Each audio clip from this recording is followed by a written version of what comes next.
دیگل 6 سال جسر قتلعام 6 و 8 جوتمه هیره درباس بویه جی ایشو جاناوی هی بردوام دکه مالباتین شهیدین 6 و 8 جوتمه هی دبیجن ایشو جانا جگر پارین ما تجاری نهاتیه جبیر کرن و نه جبیر کرن جی دیگل 6 سال جسر قتلعام 6 و 8 جوتمه هیره درباس بویه جی ایشو علم نای جبیر کرن مالباتین شهیدان ایشو جانا 6 و 8 جوتمه هیچ بیر نکرنن. استکین داکا که کوباو شهید حسین داکا که درباره شهادت الله خدا وها آخوی. 6 سال جسر شهادت شهید ما درباس بون. لی ایشو علم آوان وکی روش تازهیه. دواره شهید بونا زاروک ما در قد شپه و پرولم تونیه.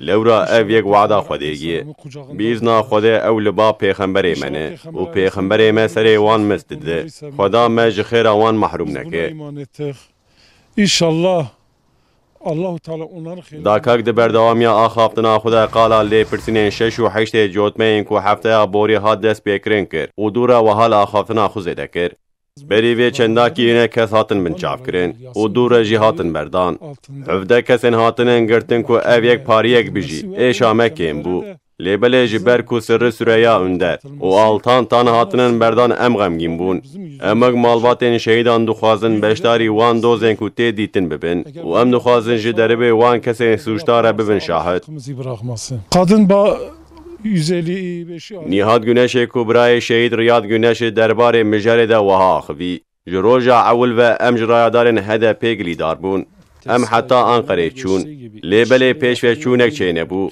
نها ام مراغ دکن گلو چی بو پشتی چند سالان دو جنوه هات وکرن گلو دو نابرا وانو دولت ده چی بو اف پیواجو دست بکر دیگل کو ما دوز وکر جی افاده وان کسین سوشتار ناستندن لیبل نها او کسین کو ام نابه وان بخوشی نزانن جواشتا 6 و 8 جوتمه تن دارازاندن ailelere dahi hakaret ettiği konuşmalar, kayıtlar. Melahat Yavaş'a hanıma şehit Turan Yavaş'ı vaha got. Hamd Xuda şükür em şehidi med diriya Xuda dana qurban da xatmiş kirine.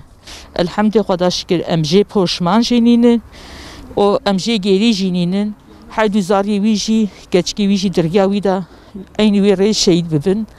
Canê min jî dirivê rê de here em riya xwe tirk nadin em ê dawa xwe zêde bikin em kêm nakin ya Rabî İslamê zêde bikî bi tûna Tirkiye ji xwîna van şehîda heşyar biye û zana biye İslam zêde biye Qur'anî Kerîm daha zêde kirine elhamdê Xwedayê me şikir Mehmet Gökgözê bavê şehîd Hesen Gökgöz jî wiha got Bilader heqê amirên îdareyên wê heyamê de lêpirsîn bê dest pêkirin.